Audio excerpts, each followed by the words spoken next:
A ver, estas son imágenes del programa especial que el régimen castrista le está dedicando hoy a la Asamblea Nacional de las Naciones Unidas, donde se discute la resolución presentada por ellos mismos para condenar el embargo, que por supuesto ellos llaman bloqueo, de Estados Unidos. Se supone que mañana sea la votación, que se ha convertido, y es como ellos lo ven, en un modo de aislar a los Estados Unidos y de ejercer presión, etcétera, y además de dar la sensación de que están siendo apoyados por la mayoría de los países del planeta. El régimen está acusando, por cierto, a cubanos de aquí de Miami de influir en la política internacional hacia Cuba. Hoy vamos a hablar con uno de los señalados que está aquí en la mesa con nosotros. Muy buenas noches, bienvenidos a Fondo.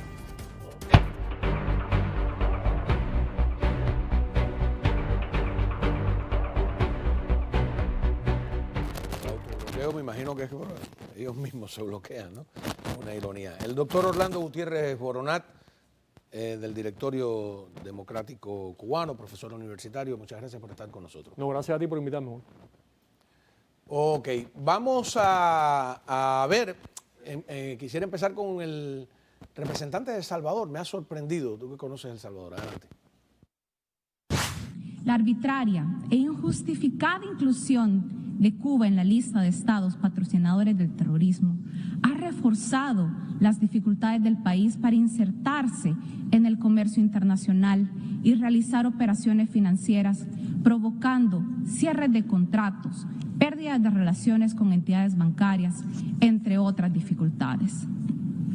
Debe cesar de inmediato la infundada categorización de Cuba como un país terrorista, lo cual ha ocasionado costos y consecuencias incalculables para la economía cubana, recrudeciendo el impacto del bloqueo, sobre todo para su pueblo.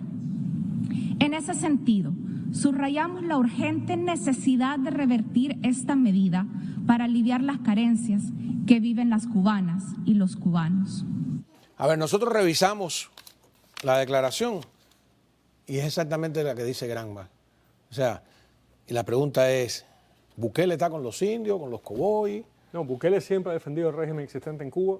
Bukele cuando era candidato, cuando era alcalde también defendió ese régimen. Hay videos de él dando esa entrevista. Este discurso es más de lo mismo. Es la línea del Frente Farabundo Martí de Liberación Nacional. Porque él viene del Frente Farabundo Martí. Que viene ahí, él también lo expresó. Ha tenido algunas otras expresiones diferentes desde la presidencia, pero esto es lo que ha sido constante en Bukele. Es un discurso increíble, es un discurso totalmente castrista. Aquellos que quieren levantar a Bukele como un adalid de la derecha están bien equivocados. Ajá.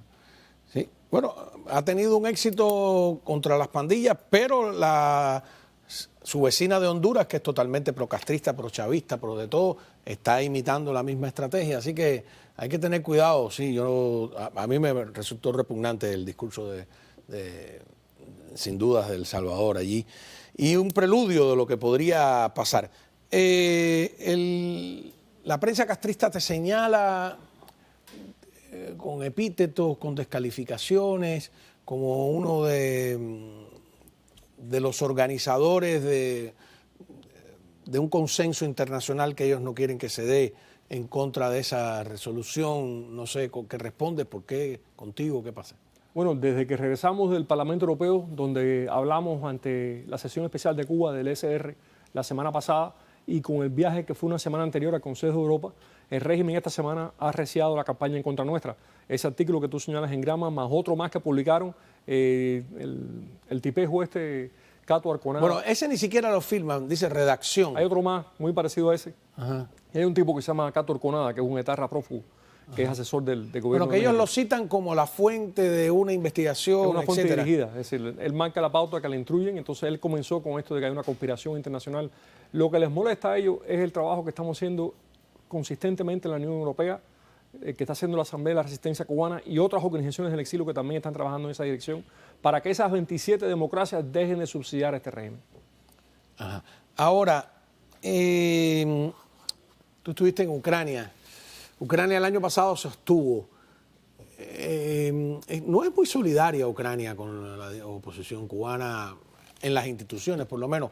No es, tú esperas que mañana vote Porque Israel sí y Estados Unidos han estado votando consistentemente. Israel ha sido el país en el mundo que siempre nos ha respaldado en todas estas votaciones sobre el bloqueo. Yo no sé lo que va a hacer Ucrania. Lo que yo sí sé es que instituciones claves de Ucrania sí han expresado solidaridad con nosotros. Es más, llegando nosotros al Parlamento Europeo, las Fuerzas Armadas de Ucrania dieron a conocer 200 pasaportes más de mercenarios castristas llegados a Ucrania después de la fecha en la que el régimen castrista anunció que había terminado con una banda de contrabando humano, demostrando que seguía ese tráfico de personas de ese tráfico de soldados. No ha mostrado un solo detenido, no ha... Bueno, si no hay detenido no lo pueden demostrar, Juan, pero los que han sacado los pasaportes y han sacado... Pero dijeron que había 17 detenidos. Generalmente los muestran en televisión, etcétera, no han mostrado ni uno solo. Cuba, perdón, yo creo que me referías a prisioneros de guerra. No. El régimen castrista dijo que tenía 17 detenidos de esa banda, qué sé yo. No, porque hubo un rumor de un prisionero de guerra cubano en Ucrania, yo no he visto nada. No, yo sí, es una foto,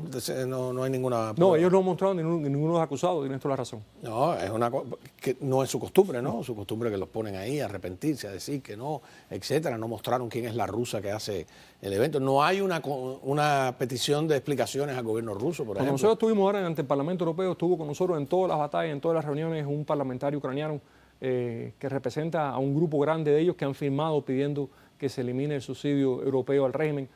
Marian Zaborski estuvo con nosotros en toda esa gestión. Cuando estuvimos en el Consejo de Europa, otro parlamentario ucraniano que es el presidente de la Comisión de Relaciones Exteriores del Parlamento de Ucrania, Alexander Meresko, nos apoyó en todo sentido. La oficina de la delegación de ante el Consejo de Europa se convirtió en una base de apoyo para nosotros. Yo estoy viendo mucha solidaridad con esta causa con ciertas instituciones del gobierno de Ucrania. Y hemos tenido ya por lo menos 2 reuniones con el ministro de la Presidencia. Ojalá que mañana Ucrania vote con sus amigos, que son los Estados Unidos y el pueblo de Cuba Libre. Ojalá, pero no lo van a hacer, lamentablemente es mi impresión. Y tienen una contradicción, porque ellos piden un embargo comercial, financiero y de toda clase para el gobierno de Rusia y para un aliado de ese régimen de Rusia en la invasión, que lo es abiertamente en todos los sentidos, pues entonces ellos se abstienen. Pero la principal contradicción es la Unión Europea. La Unión Europea le pone las sanciones a Putin, sin embargo está subsidiando al aliado historia, de Putin. ¿No? Y bueno, y aquí, me disculpan, la administración también de alguna manera, o de todas las maneras, o de la que usted quiera verlo, tiene esa contradicción. No solo con el caso de Cuba, lo tiene con el de Venezuela, que acaban de... Primero nos vendieron un humo que no existía. Vinieron y dijeron que el régimen de Maduro se había comprometido a no inhabilitar a nadie. El régimen de Maduro entonces le quitan las sanciones durante 6 meses. El régimen de Maduro aclara que eso no es verdad desde el primer momento y le han ido arriba ya a declarar ilegal las primarias a María Corina. Y mi pregunta es, ¿qué va a hacer la administración? Porque dicen que están analizando. Yo veo que en unos casos tienen una mano firme, en otras menos y en otras ninguna. ¿Se está entendiendo esta administración? ¿Está hablando con los líderes del exilio? ¿A quién está escuchando en el caso de Cuba y de Venezuela y de Nicaragua? Yo creo que hay un fenómeno importante. Es decir, el régimen sigue en la lista de países terroristas, no lo han quitado. Ninguna de las sanciones que originalmente puso Trump las han removido. El anuncio que estábamos esperando de relajamiento de medidas y de regulaciones para esto de las MIPYMES, poder poner dinero en las cuentas americanas y sacarlo de ahí, eso tampoco ha ocurrido. Ahora, creo que parte del problema de esta administración es mostrar una línea consistente frente a todos los enemigos que tiene. Y creo que en el caso de Venezuela no es inteligente pactar con Maduro, porque Maduro acaba respondiendo a Rusia, a Irán, al eje del mal, a China. Entonces, esto que ha pasado es una buena muestra de por qué no se debe levantar sanciones o o tener entendimientos con estos regímenes hasta que tengan resultados reales. Esto del que han hecho con la elección, obviamente, es una burla a todo tipo de acuerdo y al derecho a la libertad del pueblo de Venezuela. ¿Qué va a pasar? ¿Qué debería hacer la oposición con María Corina? Yo creo que es un reto importante y el hecho de que ella esté inhabilitada lo hace más interesante. De alguna manera, ¿se verán obligados a habilitarles o ya? Yo creo que con respeto y apoyo al pueblo de Venezuela, que ha luchado muy duro por su libertad, y esta mujer que es extraordinaria, María Corina tiene un valor tremendo y tiene una línea recta frente al régimen.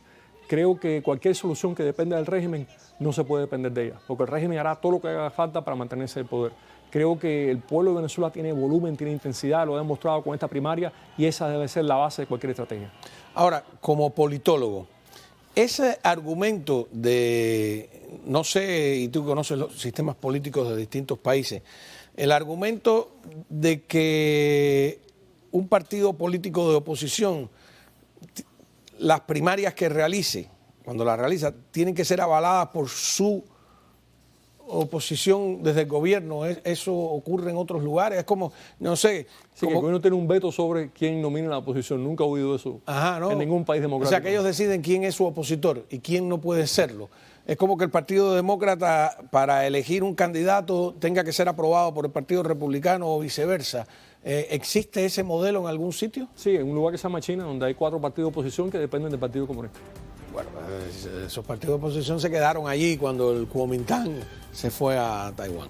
Vamos a hablar más del fiasco de Venezuela.